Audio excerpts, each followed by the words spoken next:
Something I like to do is play with Google Earth. It has this fun little trick. If you go into the settings, you can turn on the historical view, which will show you the place you're looking at in different years. For instance, let's look at this bit of the City of London. Now let's look at it in 1945. Oh look! An entire railway station that's completely disappeared. That's Holborn Viaduct, one of the lost termini of the City of London.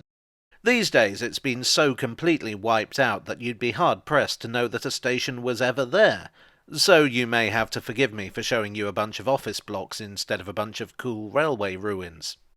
Well, I mean, you don't have to forgive me, I have no way of knowing if you did, unless you showed up at my front door demanding vengeance for showing you a bunch of office blocks. Please don't do that. Holborn Viaduct, to me, really illustrates the way London and the way we get around it has changed. Our story begins in the 1840s. Unlike a lot of cities, London has no grand central station, rather it has a whole lot of termini, big and small, spattered about the city. These were built wherever the railway company could afford to build them. There were casualties along the way. This compromise approach meant that a number of termini ended up getting abandoned in favour of something better. Pimlico for Victoria, Bishopsgate for Liverpool Street, Nine Elms for Waterloo. Not all of these existed in the 1840s, but there were enough to make the Member of Parliament Charles Pearson consider a better way of doing things. He proposed a huge station in the city proper, which would have lain between Fleet Street and Smithfield Market, and would have been served by no fewer than 6 railway companies. Really not a bad idea at all. But it never happened, and the reason is that while Pearson was a very civic-minded fellow, there were a lot of people in London who didn't see things the same way. They feared London being carved up by railway viaducts. And so, in 1846, the Royal Commission on Metropolitan Railway Termini decreed that there could be no more railway termini in central London, north of the river at least. So that was the end of that. New termini would have to be built either south of the river, like Waterloo, or north of Marylebone Road, like King's Cross and St Pancras. As for Charles Pearson, he came up with a new idea. Instead of building a railway on a viaduct, why not build it underground, where it wouldn't disturb anyone? This railway, the Metropolitan Railway, would connect the major termini to the north of London and would open in 1863, and revolutionise the entire concept of urban mass transit forever blah blah blah. It seems slightly ironic, therefore, that the Metropolitan Railway would ultimately result in Holborn Viaduct Station being built almost exactly on top of the proposed site of Pearson's Farringdon Station. Out in Kent, a new railway was formed in 1859. Initially the East Kent Railway, later known as the London, Chatham and Dover Railway. This was formed by a bunch of business people who were annoyed with the South Eastern Railway service into London. The South Eastern Railway tried to squash this new company through competition, whereas the sensible thing to do would have been to buy it out and reap the benefits. But they didn't, and so gained themselves a rival. The LCDR instead decided to strike up towards London, and they had a rather audacious idea. By 1860 the Metropolitan Railway was in the planning stages, this was well known. The LCDR proposed building a line up through South London which would burrow underground and connect with the Metropolitan at Farringdon. Thanks to the Metropolitan's connections with other railways, this would create a potentially extremely lucrative north-south route through London. The Dover boys received parliamentary permission in 1860. They gambled on the line, raising huge amounts of money to get it built and landing themselves in severe debt in 1866, when the Bank of Overend, Gurney and Company collapsed.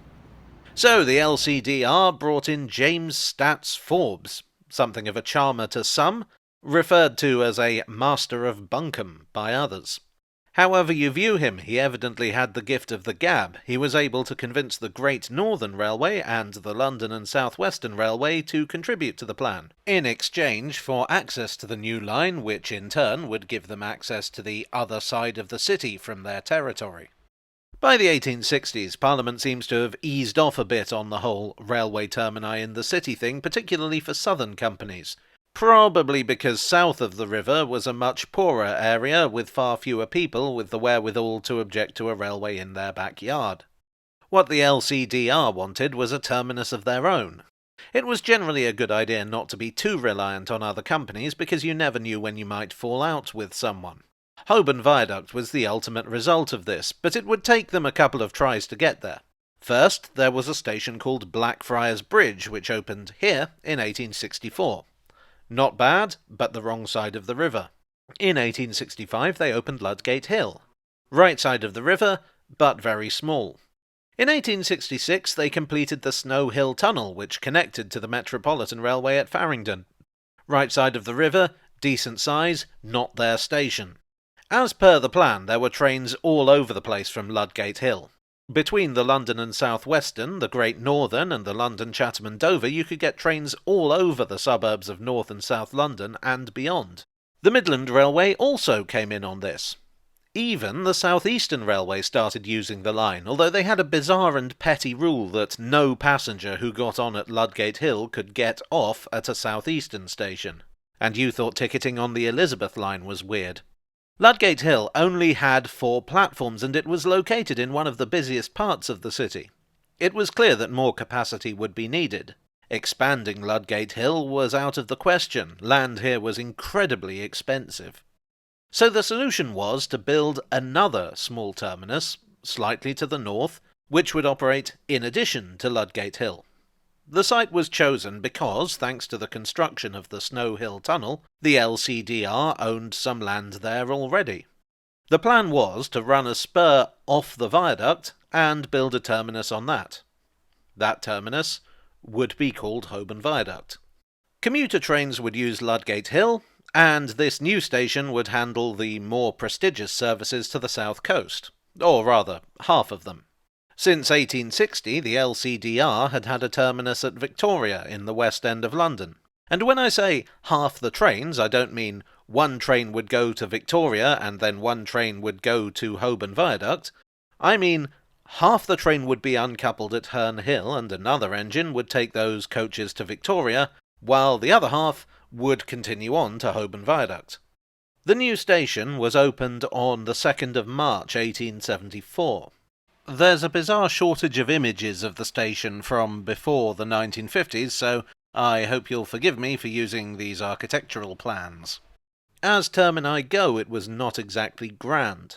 6 platform faces, each one half the length of a standard platform, and covered by an overall roof. There was a carriage road for people to meet the trains, but obviously not a very long one. Considering that this would be handling some of the LCDR's most important trains, it wasn't much. 2 more platforms were added in August that year, kind of. These were built into Snow Hill Tunnel, meaning that commuters could interchange with Holborn Viaduct. For some reason, though, the LCDR decided to treat this as a separate station named Snow Hill. Why, I don't know. Maybe they just got so confused about railway politics that they thought they were competing with themselves. They did eventually change the name to Holborn Viaduct Low Level in 1912, but it closed in 1916, so evidently there's not much in a name. Anyway, Snow Hill was used by commuter trains running onto the Metropolitan Railway. In 1877, Holborn Viaduct gained a hotel designed by Lewis H. Isaacs. As the station would be handling boat trains from the south coast, it made a lot of sense. In 1886, the LCDR opened yet another terminus. It was named St. Paul's, but you'd know it today as Blackfriars. It was the only one of the LCDR stations to have a direct interchange with the Underground.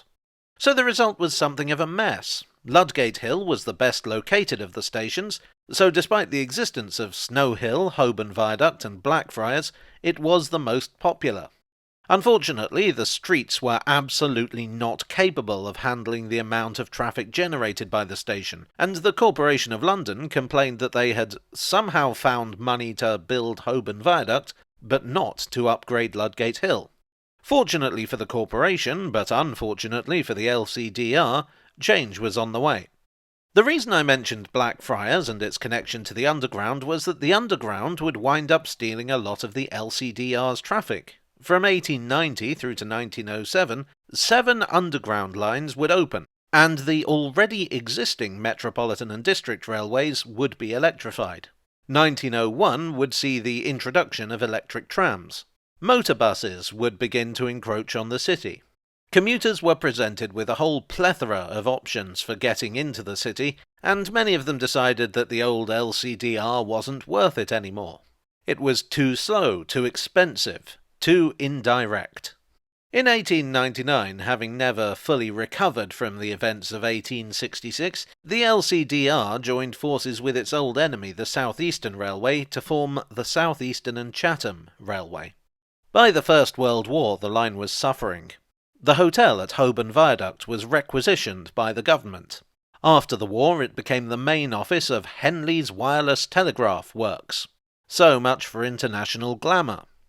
Holborn Viaduct Low Level, was by far the least used station in the city, so it wasn't much of a hardship when passenger trains through the tunnel were cut in favour of wartime freight traffic. They wouldn't be resumed for over 70 years. In 1923, the South Eastern and Chatham would be taken over by the Southern Railway, who had plans for Holborn Viaduct. Forget glamorous expresses to the south coast.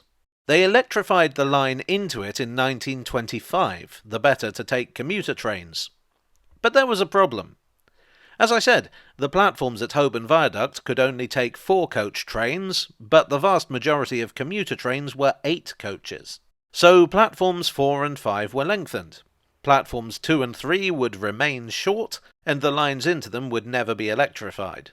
With St. Paul's and Holborn Viaduct being just a very short walk away, the company closed Ludgate Hill in 1929. But the situation at Holborn Viaduct was awkward. The Southern were electrifying more and more of their network, and electrification tended to increase traffic. This was known as the Sparks effect. So they anticipated needing more platforms. By widening an approach bridge, they were able to lengthen Platform 1 as well. But this created a really complicated situation. If there were 8 coach trains at all the long platforms, the short platforms were blocked off. Long trains had to use every inch of track to avoid sticking out beyond the ends of the platforms. In 1940, the former hotel was bombed. In May 1941, it was bombed again, this time resulting in a raging fire that all but burned it to the ground. The station was out of use for 3 weeks and was never fully rebuilt. In 1948, the railways of Britain would be nationalised and the old Southern Railway would become the Southern Region of British Railways. In Alan A. Jackson's book London's Termini, he describes the station in the 1950s as retaining a Victorian atmosphere, which was no doubt charming, but it does tell you something about how it was viewed by BR. Modernisation of a sort came in the 1960s. The ruins of the old hotel were taken down and replaced with a huge office block in 1963. The platforms were lengthened again, this time at the terminal end, which did make working slightly easier, but it resulted in a very cramped concourse. In 1967, the train shed roof was taken down. The last vestiges of that intended LCDR glamour were gone. The station could boast a train every 3 minutes during the week, but at the weekend there were so few passengers that the station was closed from Saturday afternoon through to Monday morning. Platforms 2 and 3 were mostly used for parcels, freight and newspapers, which hardly seems appropriate for a grand terminal. The next couple of decades would not see things improve. In 1973, platforms 2 and 3 were demolished, and 4 and 5 would become the new 2 and 3. Platform 6 went in 1974. In 1979, the station buffet would close. In 1981, the remaining Saturday services were withdrawn, and so too were evening services past 7:30. In 1988, services were reduced to rush hours only, and the writing was firmly on the wall. You see, in 1986, Network South East had been formed. This was a division of British Rail intended to revitalise commuter services in London and the South East. One of their first orders of business was to reopen Snow Hill Tunnel, as the core of what would be known as Thameslink. The tunnel had officially closed in 1971, being unsuitable for modern freight locomotives. Under Thameslink, it was once again to provide a connection between commuter lines to the north and south of London. This time there would be no messing around, no half measures, none of this building a station and then building another one because the first one was too small, which rendered Holborn Viaduct obsolete. In the place of the long-abandoned low-level station, a new station would be built, initially known as St Paul's Thameslink, but soon renamed City Thameslink. Holborn Viaduct's final bow came on the 29th of January 1990, when the last train departed. Demolition had already begun. Land in the city was so much in demand that the demolition contractors could hardly wait to get started. These days there's very little to see. That being said, there are some ghosts of the old station. This entrance to City Thameslink is in exactly the same place as the 1963 Holborn Viaduct entrance. This building occupies the footprint of the old station, even as trains rumble into the new one beneath our feet. And though City Thameslink is a mighty busy station during the week, it's closed on Sundays. Holborn Viaduct was, let's be honest, never the best station in London. It was a compromise that offered little in terms of location or capacity. It never became the grand terminus its builders wanted, nor was it ever going to be. That it would eventually close is, I'm sorry to say, not surprising. But I still think it's a shame that there's so little left to see. Well, I do hope you enjoyed today's video. If you did, please do leave a like, and subscribe if you haven't already done so. Something I find interesting about Holborn Viaduct is how late it closed. Did you ever use it yourself, and if so, what did you think of it? Were you sad to see it go, or happy to see it replaced? Let me know in the comments section. Today's main sources were the aforementioned London's Termini by Alan A. Jackson, Holborn Viaduct to Lewisham by Vic Mitchell, Keith Smith, Leslie Davis and Philip Davis, and the Disused Station's website.